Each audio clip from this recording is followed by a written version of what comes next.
Novel 3 बरस से मुताल्लिक serial के गुज़िश्ता हिस्से में आपने देखा कि कुंवर अजीत प्रताप अपने दोस्त रमेश को ढूंढते हुए गोमती नदी के किनारे पहुंचता है, जहां रमेश प्रभा की याद में देवदास बना पानी की लहरें गिन रहा है।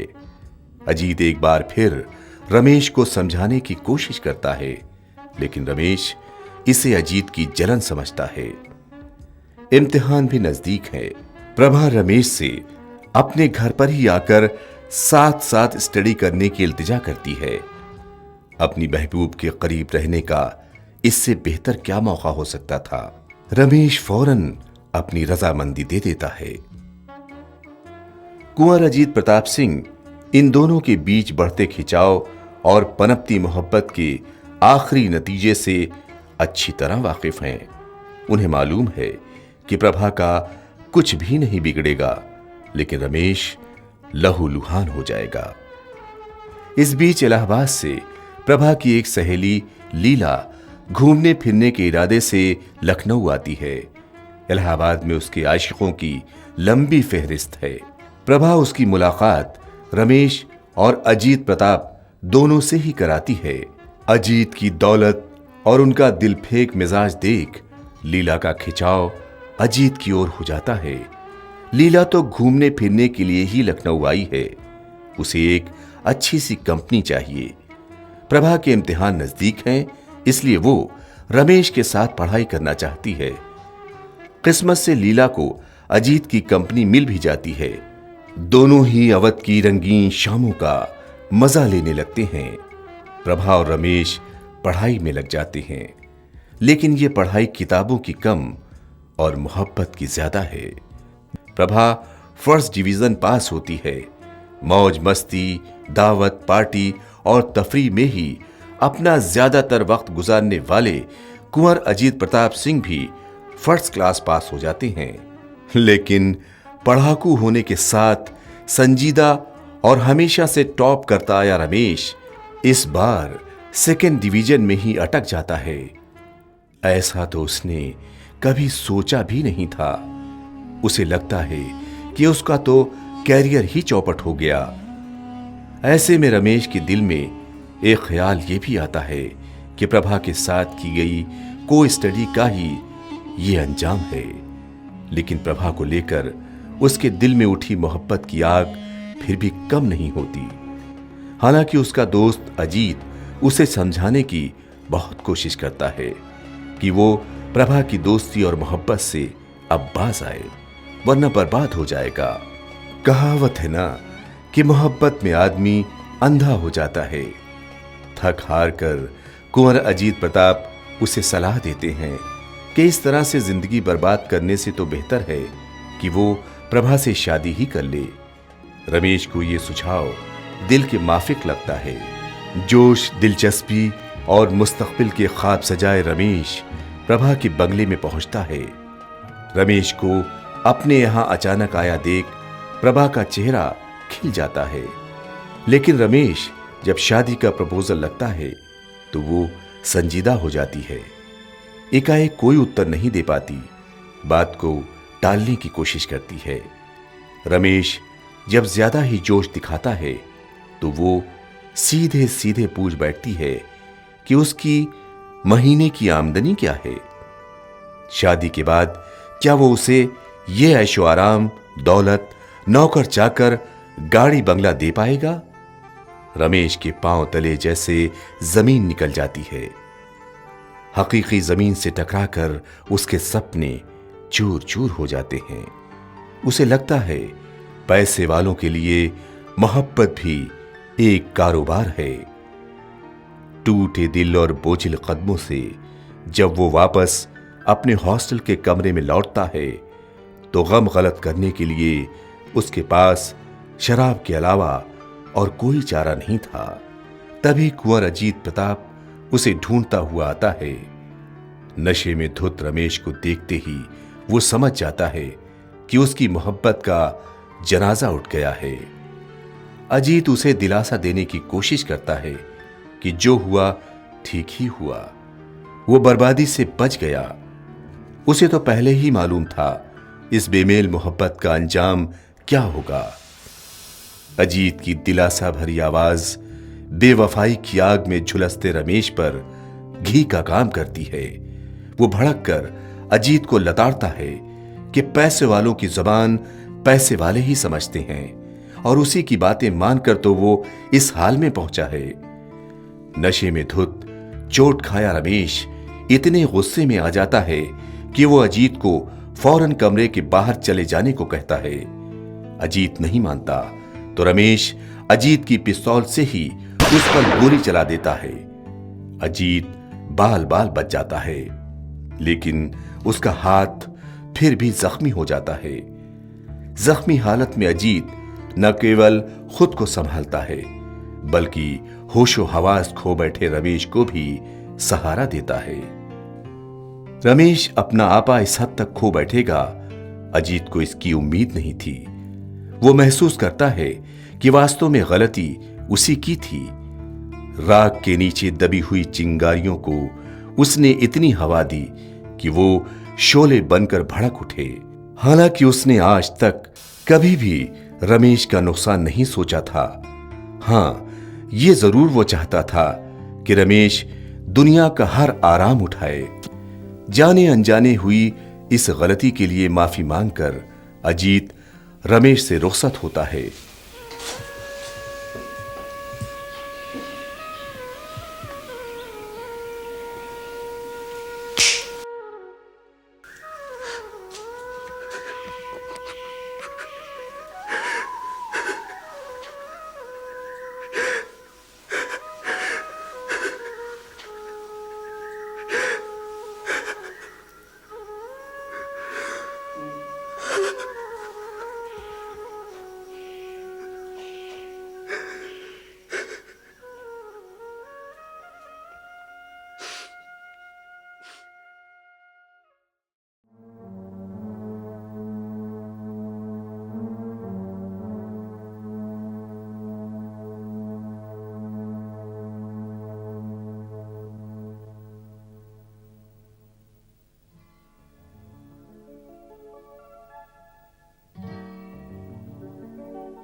भुवनेश्वर, ये तुम पढ़ते पढ़ते कहाँ चले जाते हो? कहीं नहीं यार, बस यूं ही रमेश के बारे में सोचने लगा था। अच्छा भला पढ़ने वाला लड़का अपने हाथों ही अपनी जिंदगी बर्बाद कर बैठा, और आज तो हद ही हो गई। तो तुम्हारा क्या ख्याल है? अजीत को गोली रमेश ने मारी? लगता तो नहीं, मगर अजीत के हाथों गलती से गोली छूट गई हो, ये बात मेरे भेजे में नहीं घुसती। अच्छा ही है, वरना ये पढ़ाई किस भेजे में घुसेगी? यार लगता है वार्डन को गोली चलने वाली बात पता नहीं चल पाई, वरना क्या? तो जाइए जाइए, आप ही खबर कराइए जाकर। मुझे क्या, मैं तो रमेश के भले के बारे में सोच रहा था ना। देख यार, जब से अजीत गया है तब से रमेश का कमरा भी नहीं खुला। आओ चले देखें। क्या यार, तुम क्यों मेरा सर खा रहे हो? देखो, रमेश समझदार लड़का है, उसको अपने फैसले खुद लेने दो। हम लोग वहां जाकर खामखा में उसको और परेशानी में डाल देंगे। पढ़ाई में ध्यान लगाओ अपना। बेचारा रमेश।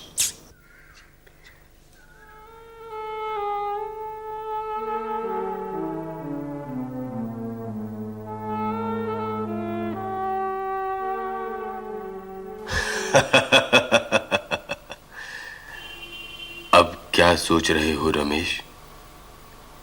अपनी जिंदगी को खुद ही बर्बाद करके तुमने क्या पा लिया? तुम प्रभा के प्यार के काबिल ही नहीं थे, इसीलिए उसने तुम्हें ठुकरा दिया।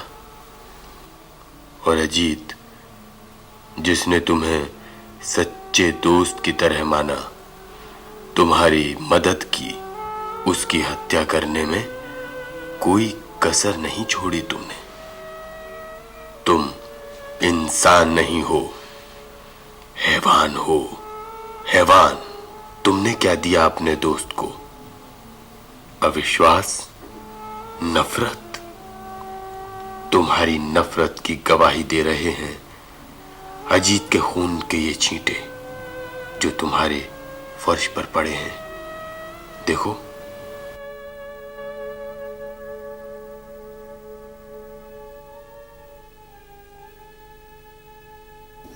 हाँ हाँ, मैं हैवान हूं। मैं जानवर हूं।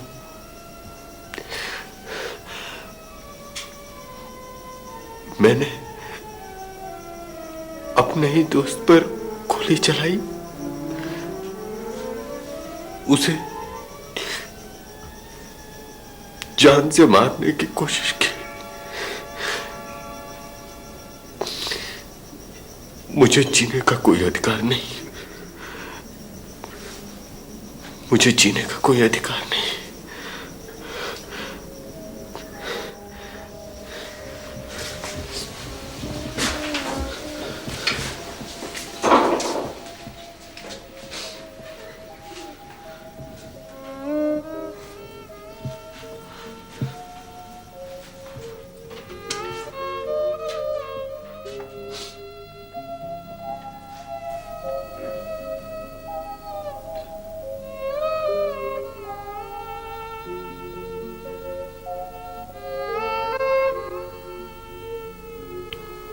प्रिय अजीत, मैं तुम्हारे काबिल नहीं।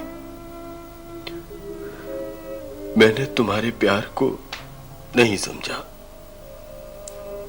इसीलिए मैं चाह रहा हूं दूर, बहुत दूर, जहां मेरे सिवा मुझे जानने वाला कोई ना हो। मैं जानता हूं मेरे गुनाहों की परछाइयां मेरा पीछा नहीं छोड़ेंगी, मगर मैं यहां रहकर तुम्हारा सामना नहीं कर सकता अजीत। मुझे माफ कर देना। तुम्हारे दिए कपड़े और रुपए लेकर ही जा रहा हूं, बाकी सब छोड़े जा रहा हूं।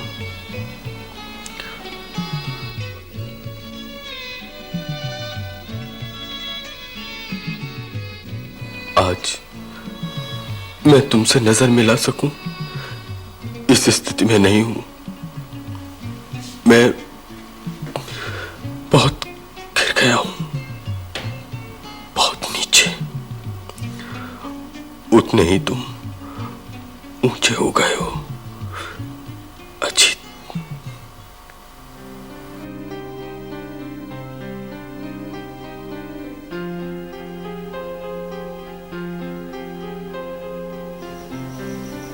भुवनेश्वर, यार 10 बज रहे हैं, मैं अपने कमरे में जाऊं? आज यही रुक जाना यार। देख, कृष्णानंद भी नहीं है। सच कहूं, मुझे अकेले में डर लग रहा है। अबे क्यों? रमेश गोली मारने आने वाला है क्या? आम आदमी का क्या, गुस्से में कुछ भी कर सकता है। अबे ऐसा कुछ भी नहीं होने वाला। तो ऐसा कर, दरवाजा बंद कर ले, आराम से सो जा।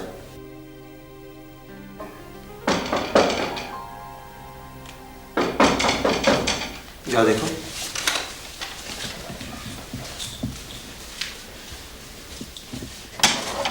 अरे रमेश, तुम आओ। भुवनेश्वर, अजीत को ये चाबी दे देना। क्यों? तुम कहां जा रहे हो? तुम्हें इससे क्या? चाबी दे सकते हो तो कहो, वरना। अरे बोला ना यार, दे ही दूंगा। लेकिन तुम? रमेश, इस तरह अचानक हॉस्टल छोड़कर, मतलब? हाँ निरंजन, सब कुछ अचानक ही होता है जिंदगी में। मगर इतनी रात गए, तुम कहाँ जाओगे? अब तो रात ही रात है, सवेरा कहाँ। अच्छा, मैं चलता हूँ। मगर गाड़ी छूट जाएगी।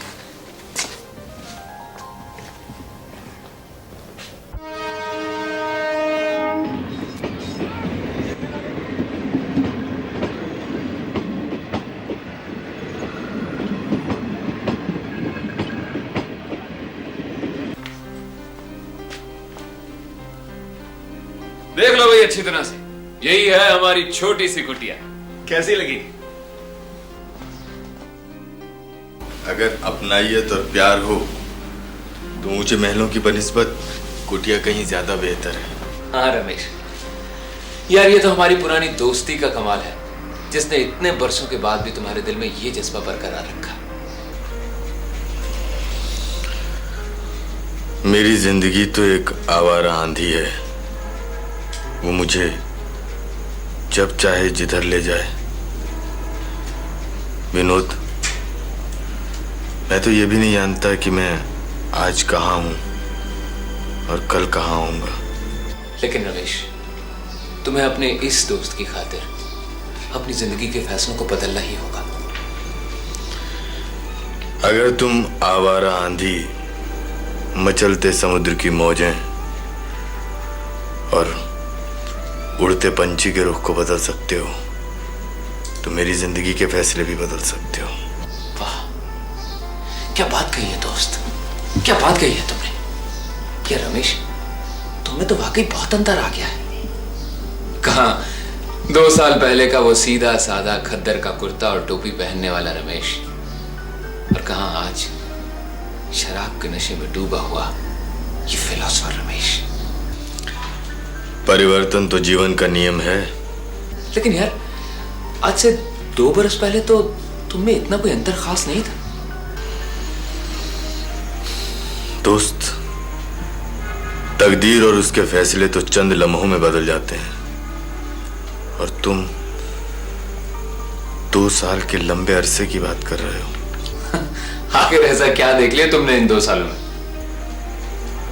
वो जो पिछले 22 सालों में नहीं देखा, नहीं महसूस किया।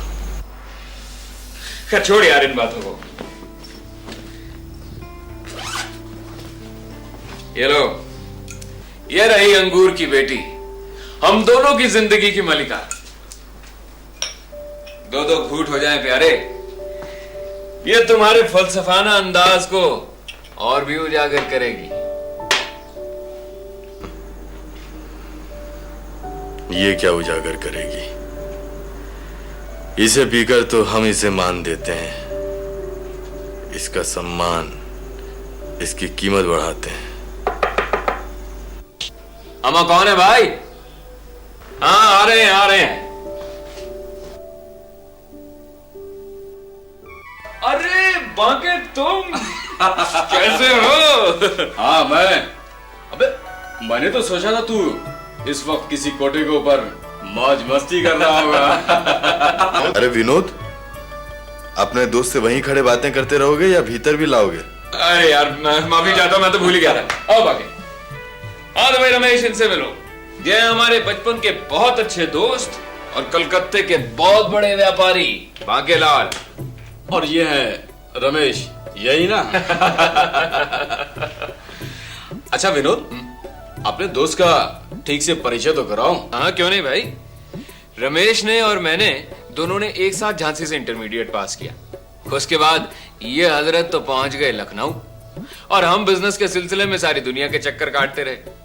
और फिर कल अचानक 2 सालों के बाद तकदीर ने हमें इनसे फिर मिला दिया और हम इन्हें जबरदस्ती पकड़ के अपने घर ले आए, और तब से ये हमारे मेहमान हैं और हम इनकी मेहमान नवाजी कर रहे हैं। चलो अच्छा ही है, कुछ दिन और मौज मस्ती रहेगी।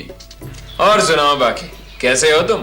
पहले जैसा एकदम आशिक मिजाज। तुम नहीं बदलोगे। अरे भाई, जब जमाना नहीं बदला तो हम क्या बदलेंगे भाई।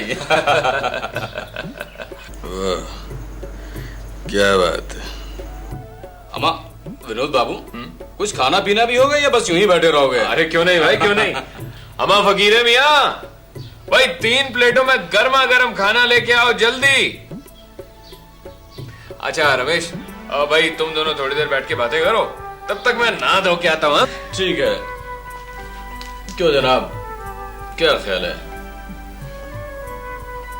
ये हुई ना कोई बात? ठीक है, हम दोनों ही इस खूबसूरत हसीना को अपने अपने गलों से लगाते हैं। क्या ख्याल है रमेश बाबू? ये लीजिए। शुक्रिया। ये लीजिए। चेयर।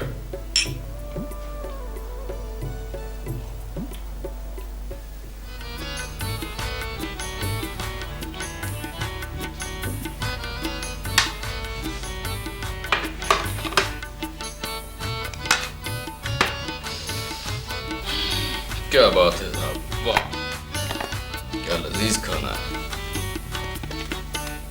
आदाब बजलाता हूँ। आदाब।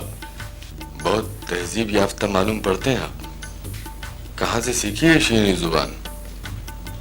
शहर की नामवर और इज्जतदार तवाइफों के कोठों से हुजूर।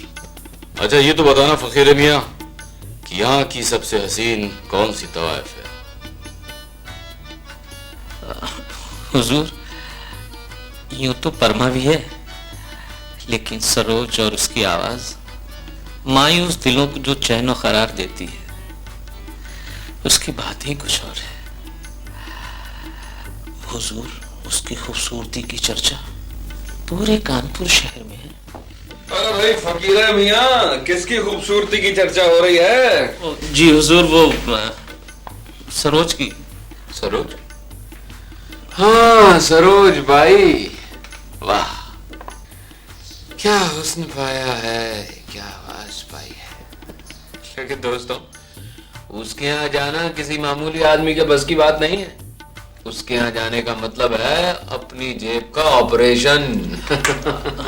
हुजूर मेरे लायक कोई खिदमत हो तो खादिम को याद कर लीजिए। ठीक है, आप तशरीफ ले जाइए। जी हुजूर। आदाब। चलो भाई रमेश, बाके शुरू हो जाओ। बहुत गरम गरम लजीज खाना लगता है भाई। वाह क्या लजीज खाना है। कानपुर के दस्तरखान की तो बात ही कुछ और है। खाए जाबर। विनोद, मैं जरा अभी आता हूँ। अरे कहाँ जा रहे हो? तुम्हारे शहर की रंगत देखने। लगता है तुम्हारे दोस्त भी अपनी तरह है भाई। इस उम्र में होना भी चाहिए भाई। जरा हमें भी तो दिखाओ अपने शहर की रंगत। क्यों नहीं, अमर तुम तो हमारे सबसे प्यारे दोस्त हो। तुम्हारे एहसान भी बहुत है हम पर भाई, इसलिए क्या इतना सा भी काम नहीं करेंगे तुम्हारे लिए, हैं?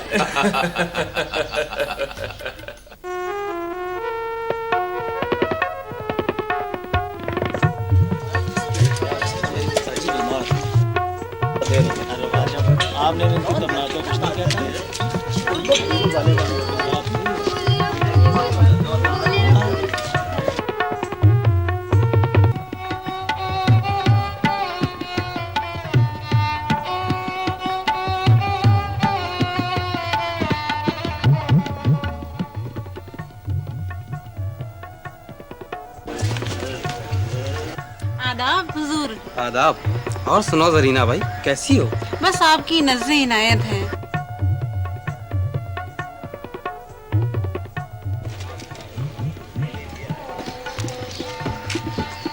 आइए हुजूर, आपको शहर की माया जान तवायफ जोहरा जान के कोठे पर ले चलूं।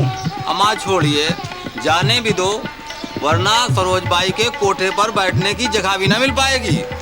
अरे सुनिए तो, लगता है हमारा ही इंतजार हो रहा था। सही फरमाया हुजूर ने। जब हुस्न और इश्क सामने हो तो सच? तो फिर तशरीफ ले आइए बंदा परवर।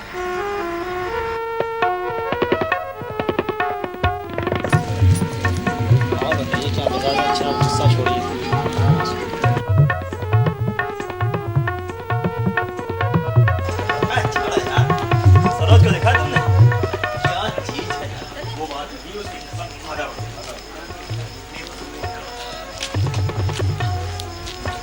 बंदगी बंदा परवर। कहो करजन मियाँ, क्या हाल है बाजार हुस्न का? कुछ खास निखार आया या वही पुराने चेहरे? हुजूर, आप बिल्कुल मौके पर तशरीफ लाए हैं। आजकल तो दिलीपा बाई की बेटी सरोज ने सारे बाजार की छुट्टी कर दी है। बड़े बड़े रईस लोग उसके कोठे पर जाने में फख्र महसूस कर रहे हैं हुजूर। क्या ये वही दिलीपा बाई की बेटी है जिसने हैदर मिर्जा की मोहब्बत में खुदकशी कर ली? बिल्कुल दुरुस्त फरमाया हुजूर। देखते ही दिलो दिमाग रोशन हो जाएगा। कमाल का हुस्न पाया है सरकार।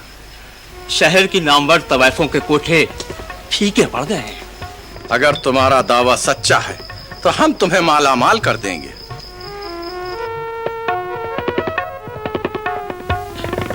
बंदा नवाजी का शुक्रिया हुजूर। गरीब तो आपके कदमों की धूल के साए में पड़ रहा है हुजूर। हम खुश हुए।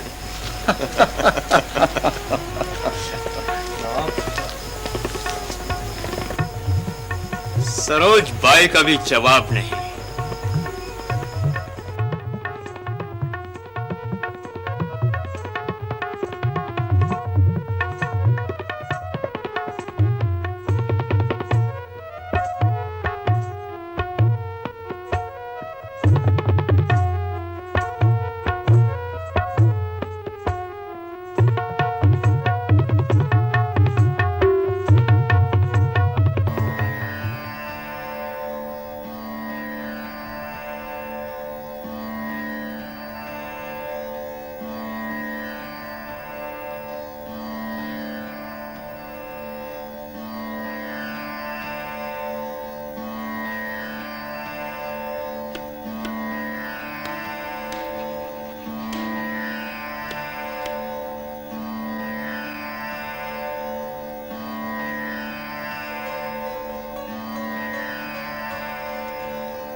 नजर का तीर कलेजे के पार हो ही गया।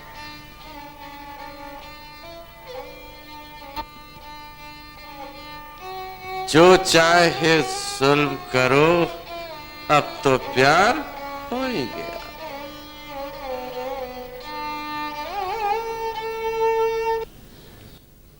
शुरू हो जाइए छक्कन साहब, शुरू हो जाइए।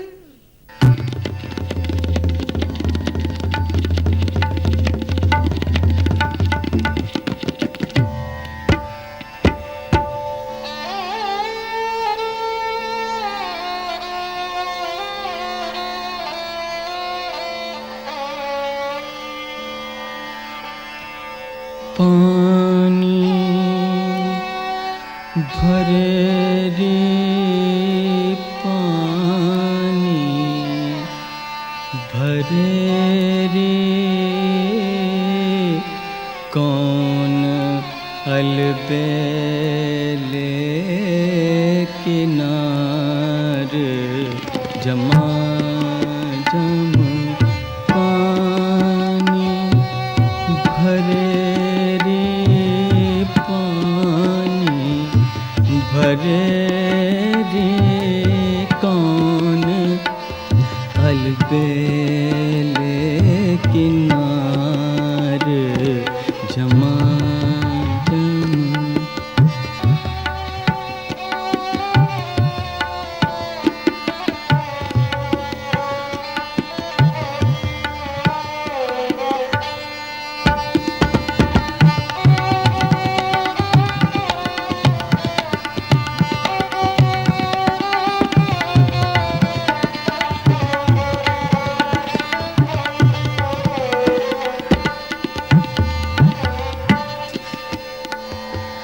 हाथ रसरिया कांधे कगरिया, हाथ रसरिया कांधे कगरिया, हाथ रसरिया कांधे गगरिया, बाकी चितवन से मोहे घायल करे रे, बाकी चितवन से मोहे तिरछे थे नजरों से मोहे घायल करे रे कौन अलबेले किनारे जमा जमा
पानी भरे रे पानी भरे रे पानी भरे रे पानी भरे रे पानी भरे रे पानी भरे रे पानी भरे रे कौन अलबेले किनारे जमा जम पानी भरे रे पानी भरे रे पानी भरे रे पानी भरे रे पानी भरे रे पानी भरे रे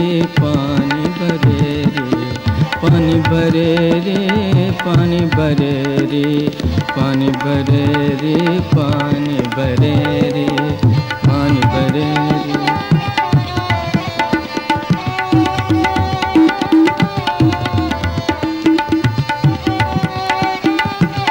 भरे रे पानी भरे रे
तुमने मुझे शाद करके अपनी मोहब्बत का सिक्का जमा दिया।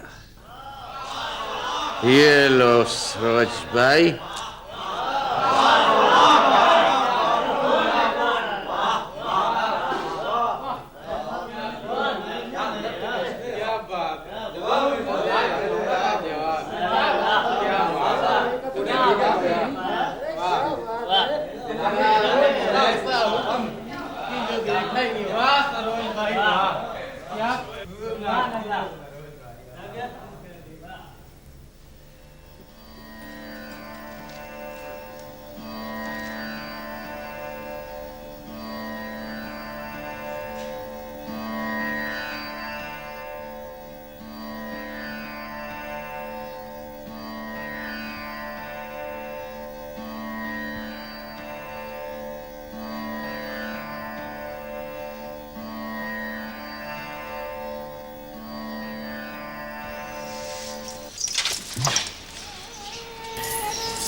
रात गए कौन तशरीफ लाए हैं?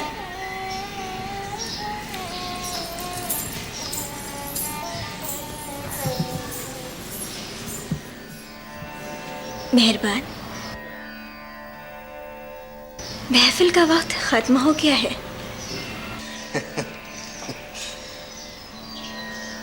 यहाँ की खामोशी इस बात की दलील है।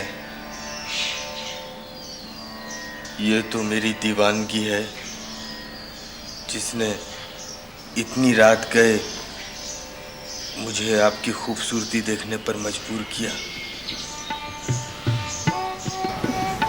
तशरीफ लाइए।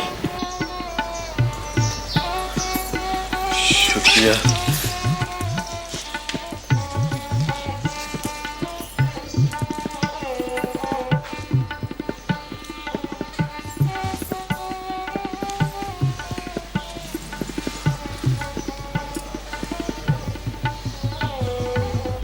आपका तारुफ? तारुफ?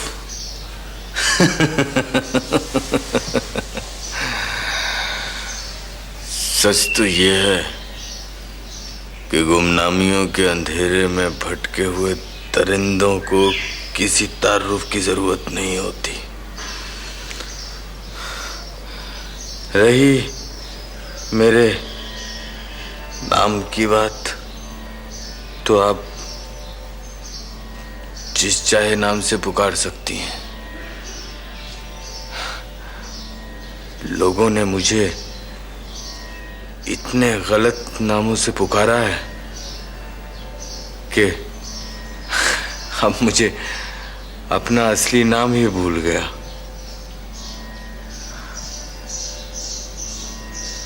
याद आने पर जरूर बताऊंगा। आप काफी दिलचस्प इंसान मालूम होते हैं। इंसान?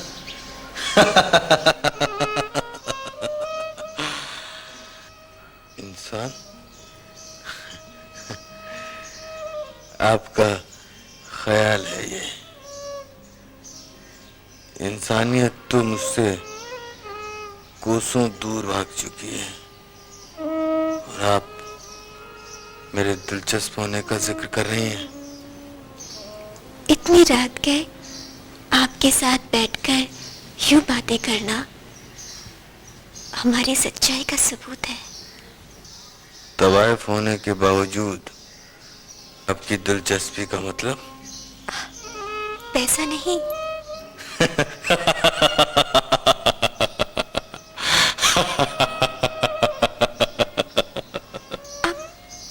आप हंस क्यों रहे हैं? एक तवायफ की पैसे से दिलचस्पी नहीं, ताज्जुब है। हाँ हाँ, याद आया। रमेश नाम है मेरा। और हाँ, मैं किसी साधु संत की कुटिया में तो नहीं आ गया? आप हमारी तौहीन कर रहे हैं। मैंने झूठ नहीं कहा। फिर भी अगर आपको बुरा लगता है तो मैं इसके लिए माफी चाहता हूँ।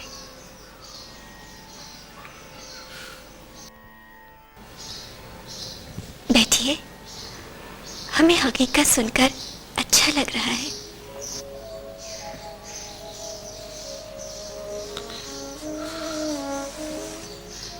फिर तो एक तवायफ की रहमदिली पर भी ताज्जुब होना चाहिए। हमने अपने मिजाज को आपके हिसाब से ढाल लिया है। पेशे के हिसाब से जरूरी था क्या? सही फरमाया आपने।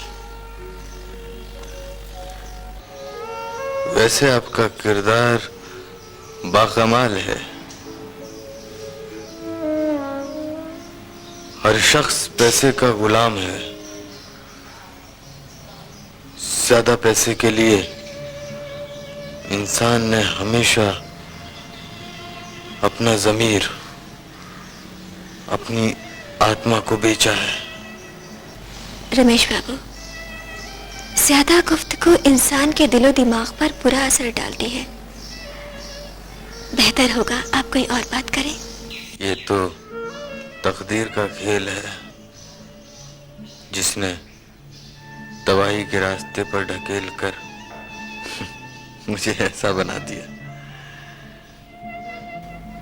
तकदीर बदल भी सकती है। मैं तकदीर बदलना नहीं चाहता।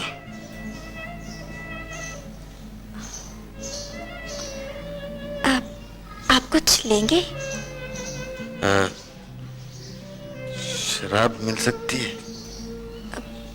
पीना जरूरी है? वैसे भी आप नशे में हैं।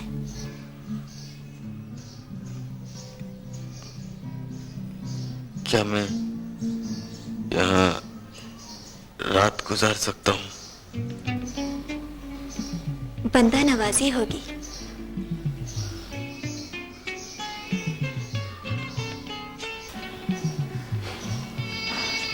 आपको शायद हमारे पाक दामन होने का यकीन ना हो, लेकिन हमने इस कोठे पर सिर्फ नाच किया है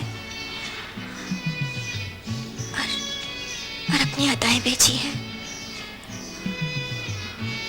यहाँ की तहजीब और नाज़ो नखरों का सौदा किया है, मगर अपनी ज़मीर और आत्मा को कभी नहीं बेचा। खैर छोड़िए, आप आराम करें, हम आपके खाने का इंतजाम करते हैं और पीने का भी। भाई माँ, जरा खाना लगा दीजिए।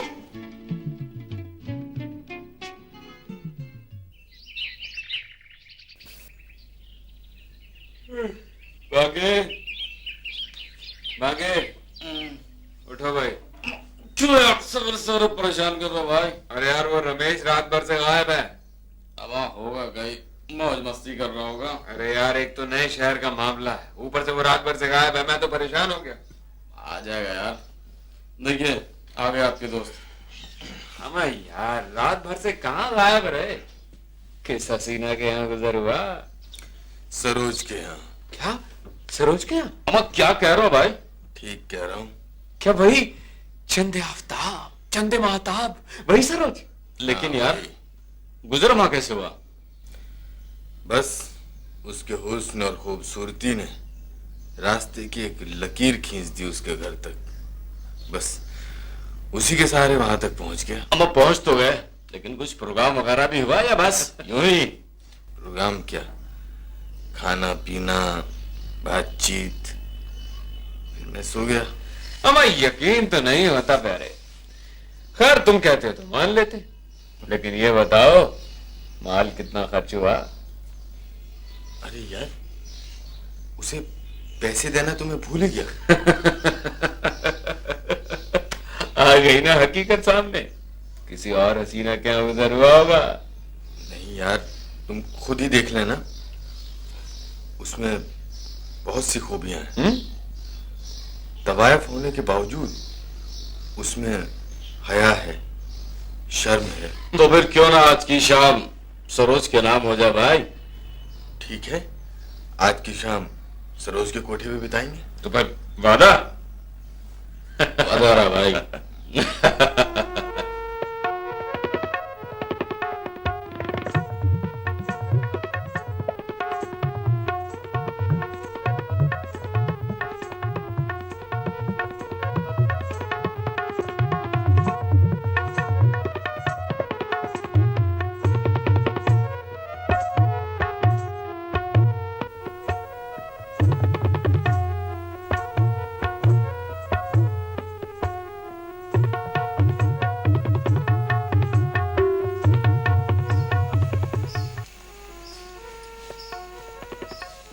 बेटी सरोज, तू अभी तक तैयार नहीं हुई?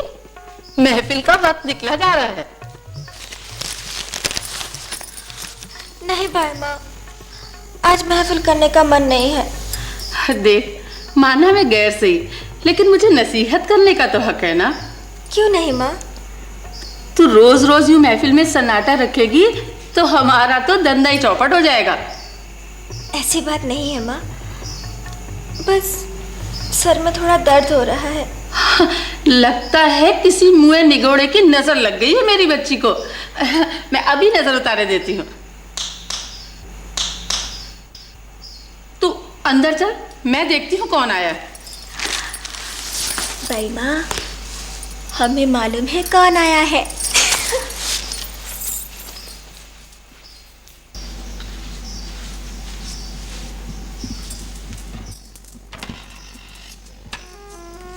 आइए, तशरीफ लाइए। सरोज है जी कि रमेश आया। जी बेहतर, तशरीफ रखिए। आइए हुजूर, तशरीफ रखिए। आइए साहब, तशरीफ भी रखिए।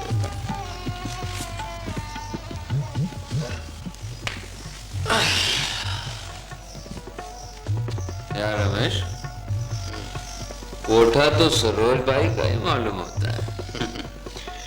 सरोज भी सरोज की तरह ही मालूम हुई।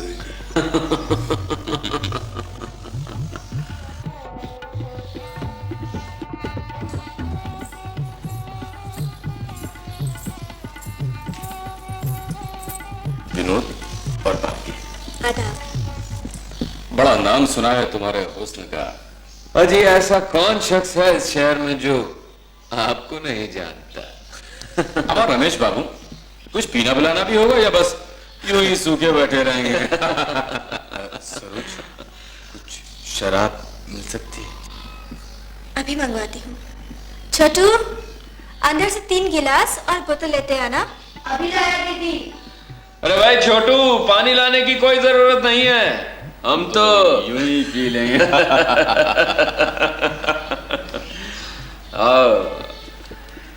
वाह, क्या बात है।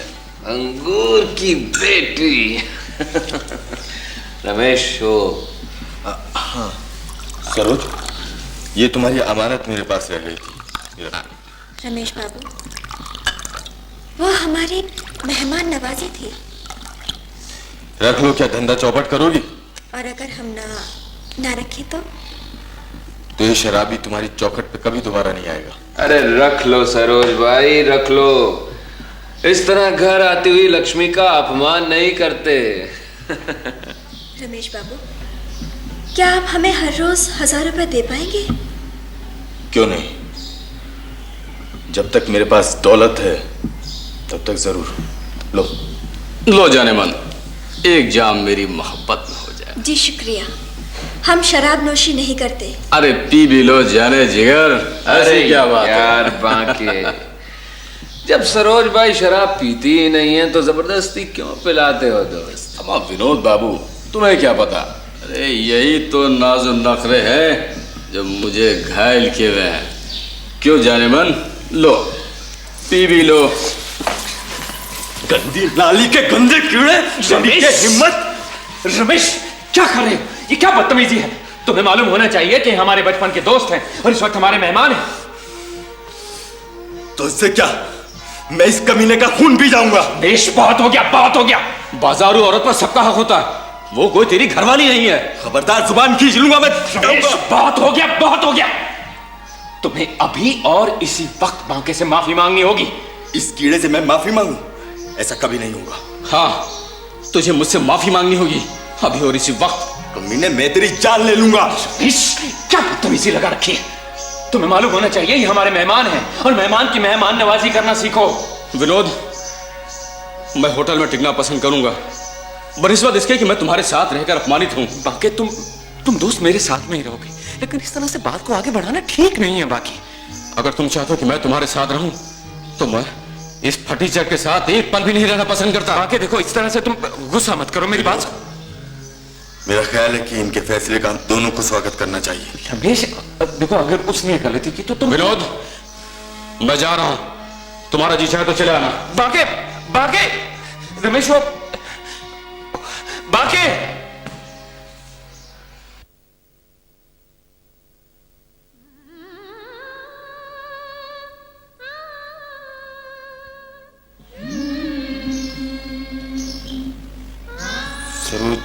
एक तवायफ के लिए इस तरह लड़ने झगड़ने की क्या जरूरत थी? ये तो रोज के खेल हैं। होंगे, पर मुझसे तुम्हारी बेइज्जती बर्दाश्त नहीं हुई। हमारी इतनी फिक्र है आपको? नहीं, ऐसा कुछ नहीं है, वो ऐसे ही भूल गया। तुम्हारे धंधे का बहुत नुकसान हो गया। ये लो, ये पैसे रख लो, इनकार मत करना। लो।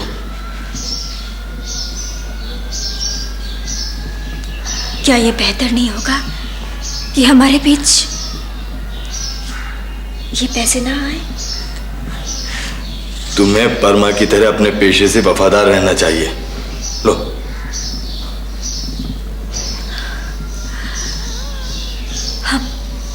हम अपनी वफा का एक दिन जरूर सबूत देंगे रमेश बाबू। अच्छा ये लो, पकड़ो तो सही। अरे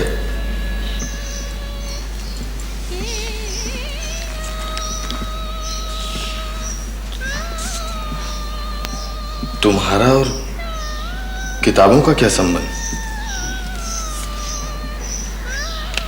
सरोज, तुम तवायफ कैसे बनी?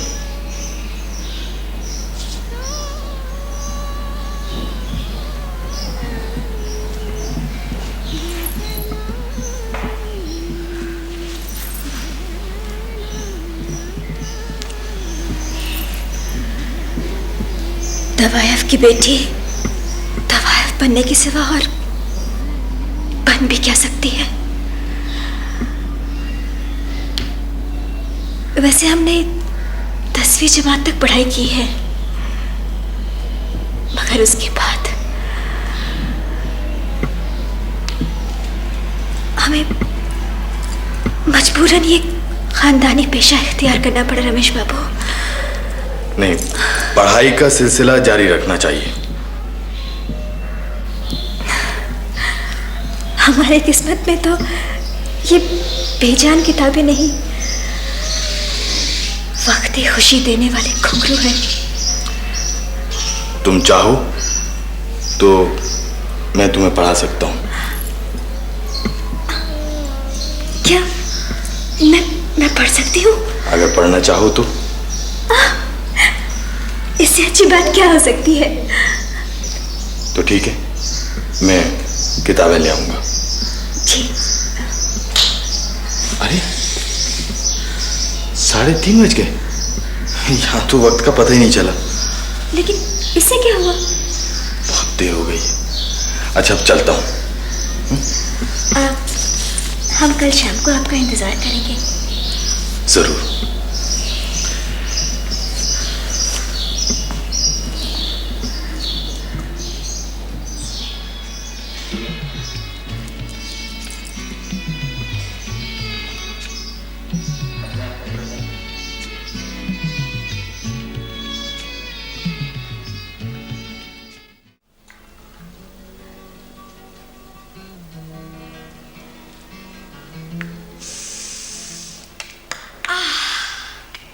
आज तो हमारी मनपसंद चीज बनी है।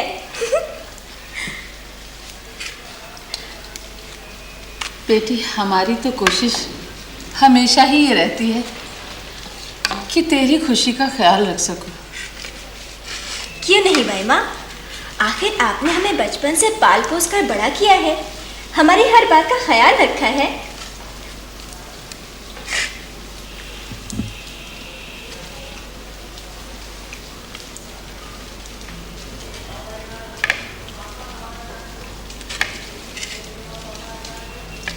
भाई माँ, आप खामोश क्यों हैं? बेटी, एक बात पूछूं? बुरा तो नहीं मानोगी? प्यारी भाई माँ, भला हम आपकी बात का बुरा कैसे मान सकते हैं? आखिर आपने तो हमें बचपन से पाल पोस कर बड़ा किया है ना, हमारी सब बातों का ख्याल रखा है। बेटी, ये झगड़ा किस बात पर हुआ था? झगड़ा?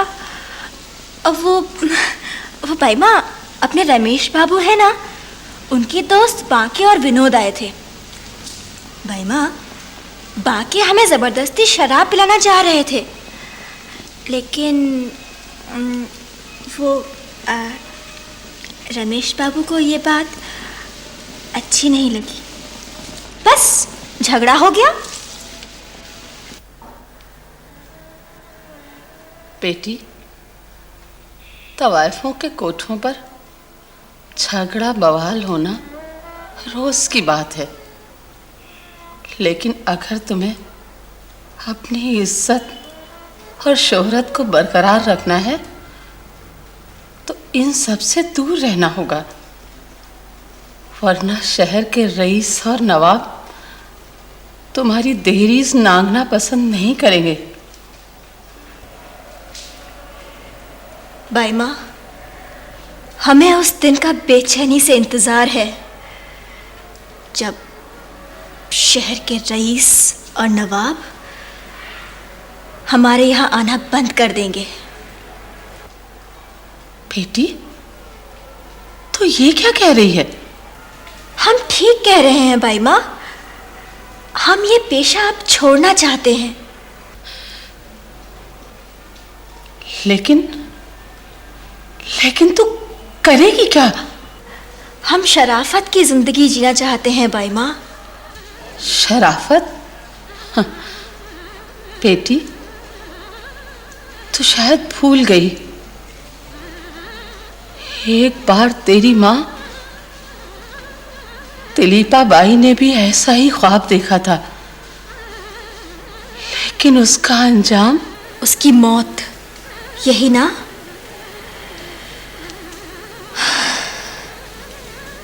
भाई माँ, जिल्लत की दौलत से बेहतर प्यार और इज्जत की सूखी रोटी।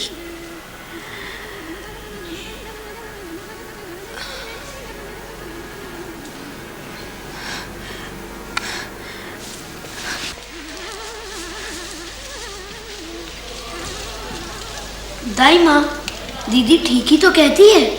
तू चुप कर निगोड़े।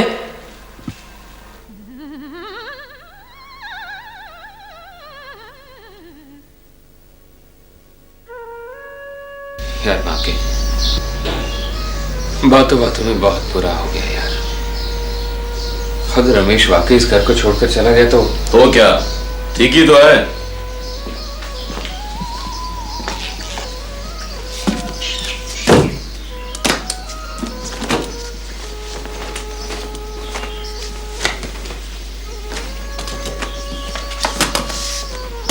रमेश, ये क्या कर रहे हो तुम? अपनी भूल को सुधार रहा हूं। अब तक इस घर को अपना समझने की नाजायज कोशिश की थी, उसके लिए माफी। लेकिन मेरी बात तो सुनो। विनोद, तुम्हें अगर मेरी दोस्ती प्यारी है तो इसे इसी वक्त जाने दो। रमेश देखो, तुम्हें जो जी में आए तुम करो, लेकिन पहले मेरी बात तो सुन लो। रमेश, रमेश,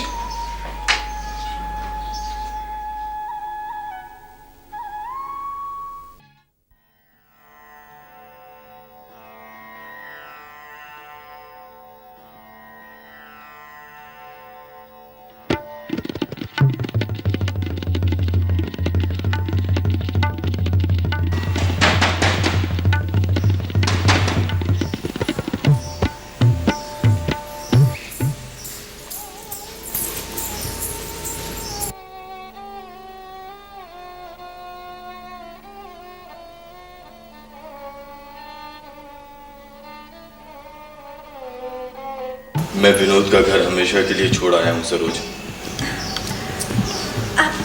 आप यही रहे, इसे अपना ही घर समझे। अब मैं आपके खाने का इंतजाम कर देती हूँ।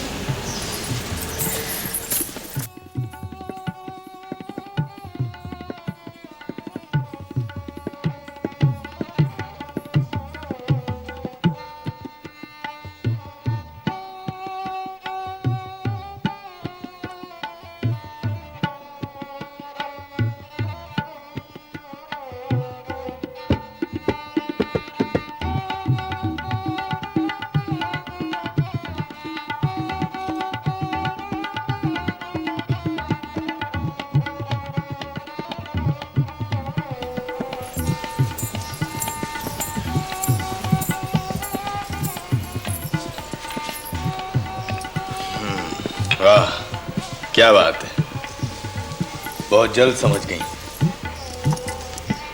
खाना भी तैयार है। हाँ।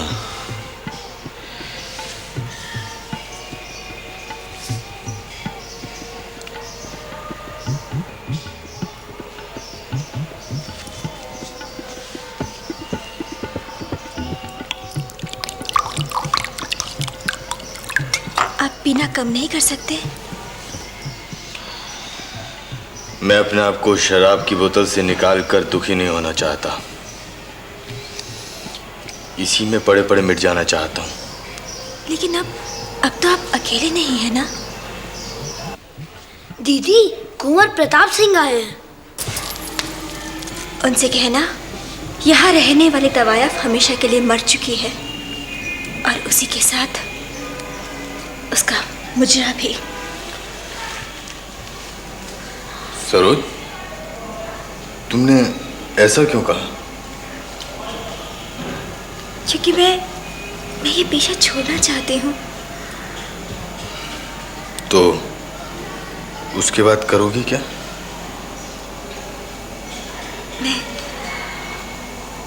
मैं पढ़ लिख कर अपना घर बसाऊंगी।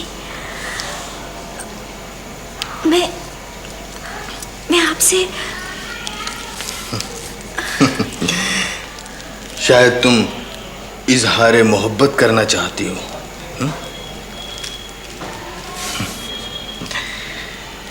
लेकिन शायद तुम नहीं जानती कि मोहब्बत एक बेजान खिलौना होता है जो बहुत जल्दी टूट जाता है। लेकिन अगर उसमें जान डाल दी जाए तो वो अमर भी हो जाता है।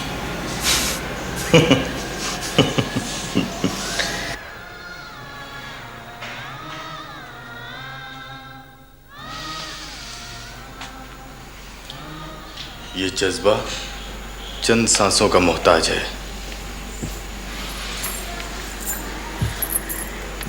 सांसें टूट सकती हैं, लेकिन इरादे नहीं।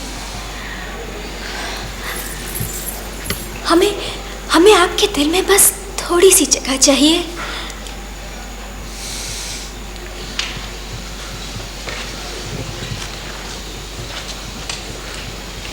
लेकिन तुम्हें देने के लिए मेरे पास कुछ भी तो नहीं। मेरी रगों में बहने वाला खून भी किसी की मेहरबानियों का कर्जदार है। इतने संगदिल मत बनो रमेश, मुझे समझने की कोशिश करो। पास आ जाओ सरोज, तुम्हारी खुशगवार जिंदगी की शान शौकत सब एक वीराने में तब्दील हो जाएगी, कुछ हाथ नहीं आएगा। तुम्हें ना पाकर भी तो मैं बर्बाद हो जाऊंगी।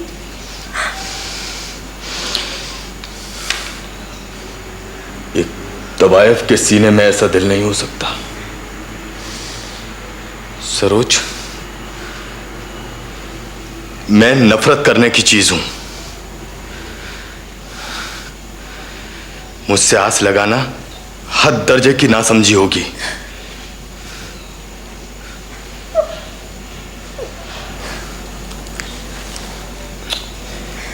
देखो,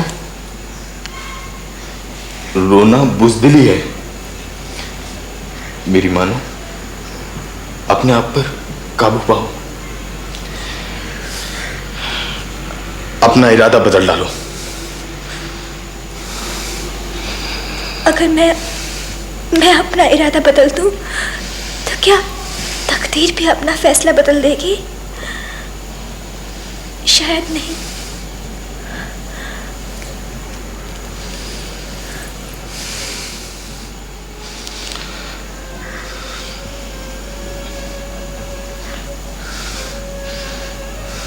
मैंने अपना आने वाला कल देख लिया है।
सरोज,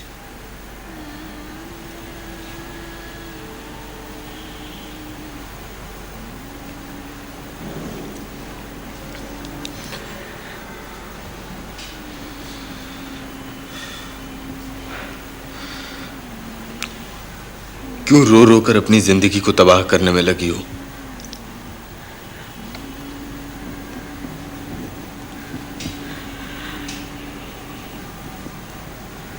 जब जिंदगी का मकसद तबाही हो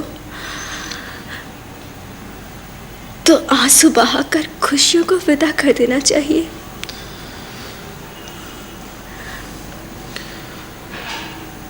सरोज, मैं तुम्हें एक बार फिर समझाना चाहता हूं।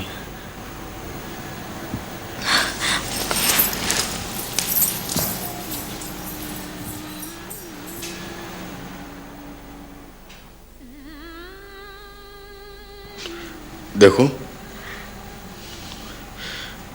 मेरा ख्याल अपने दिल से निकाल दो और वापस अपने अतीत में लौट जाओ। दौलत के अंबार के नीचे तभी सरोज के गले में पड़े कागज के फूलों से अच्छे तो उसकी चिता पर पड़े ताजे फूल।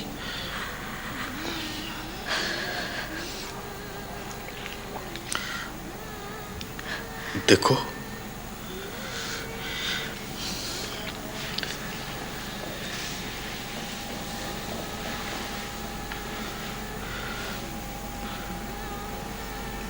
मैं तुम्हारे जज्बात समझता हूं, मगर फिर से वही गलती नहीं दोहराना चाहता। मैं तुम्हारे अतीत के बारे में जानकर तुम्हें और दुख नहीं पहुंचाना चाहती और ना ही उसे दोहराने को कहती हूँ।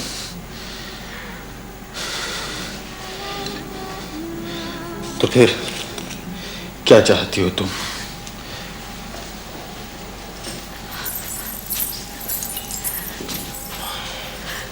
देखो, सुनो, तुम पीना बंद कर दो। नहीं सरोज,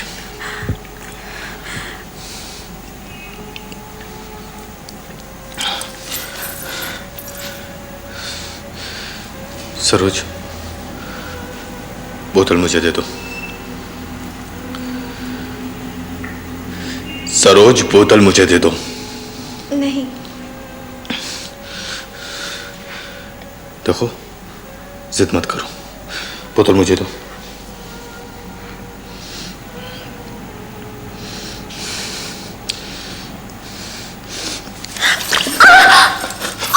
क्या?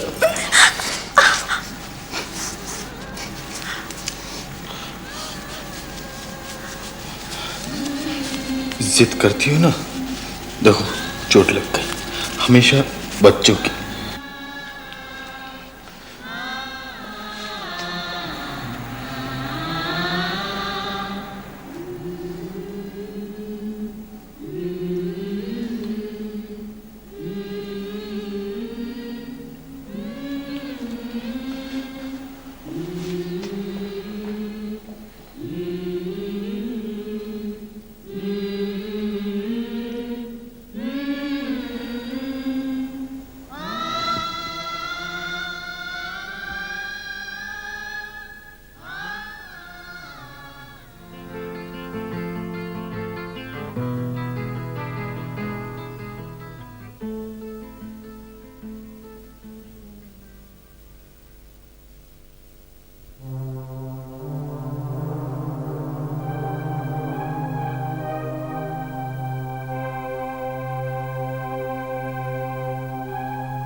जीवन के रंग भी कैसे निराले हैं,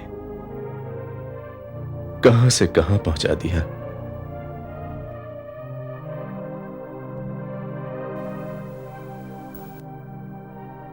झांसी जैसी छोटी जगह में रहकर भी इंटर में यूपी टॉप करने वाला रमेश एक बाज़ार वेश्या के कोठे पर दिन रात शराब के नशे में धुत। भला ऐसा भी कोई सोच सकता था? और तूने भी कभी सोचा था? क्यों रमेश? लेकिन अब सोचने से क्या फायदा, जीवन तो बर्बाद हो ही गया। प्रभा की बेवफाई, पैसे वालों की जालिम दुनिया, मैं भी कितना मूर्ख निकला। और अब सरोज बाई को देने के लिए पैसे भी खत्म, पर्स खाली। सरोज बाई की फीस है रोजाना 1000 रुपए, बच्चे हैं सिर्फ 100-200। क्या होगा इतने में? एक वेश्या के पास बिना पैसे के क्या काम? रूप और यौवन के बाजार में आखिर वो बैठी ही किस लिए है? रुपयों की खातिर। और जब रुपए ही खत्म हो गए हैं तो मेरा यहां क्या काम? चलो रमेश बाबू, कोई और ठिकाना ढूंढो। लेकिन क्या ऐसे जाना ठीक होगा? चलकर उसे बता दूं, सरोज बाई जेब खाली हो गई है, इसलिए खुदा हाफिज। परंतु यह ठीक नहीं होगा। भावुक औरत है, पर है तो आखिर वेश्या ही। पता नहीं क्या सोचने लगे। हो सकता है मुरव्वत में न जाने का आग्रह भी करे, जबरदस्ती रोक ले। पर मेरा भी तो फर्ज बनता है कि उसके पेशे का ख्याल करूं। इतने दिन साथ निभा दिया, बहुत है। तो क्या करूं?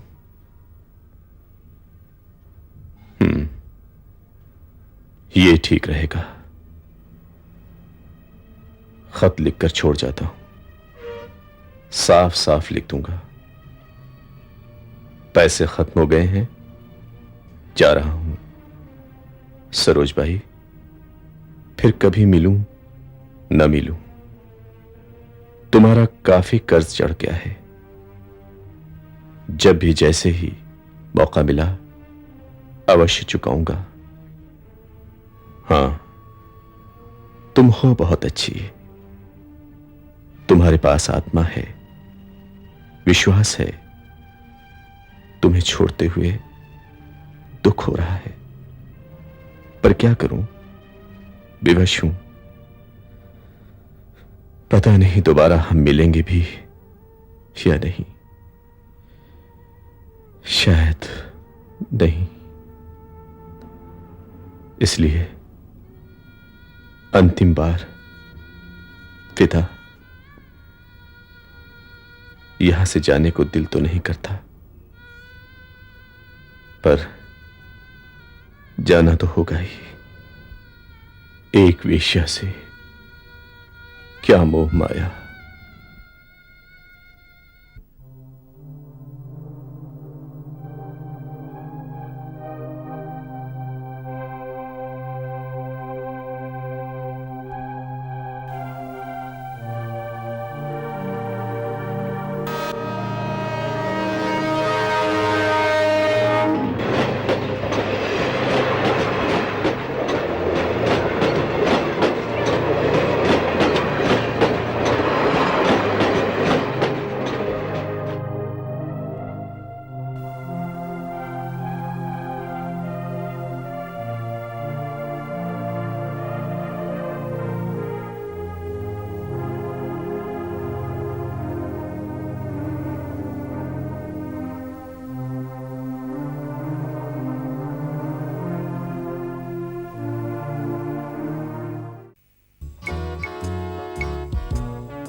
आप देख रहे हैं सुनील बत्ता फिल्म्स। अगर आपने अभी तक हमारे चैनल को सब्सक्राइब नहीं किया है तो अभी सब्सक्राइब करें, क्योंकि बहुत कुछ है खास जो आप तक पहुंचने वाला है।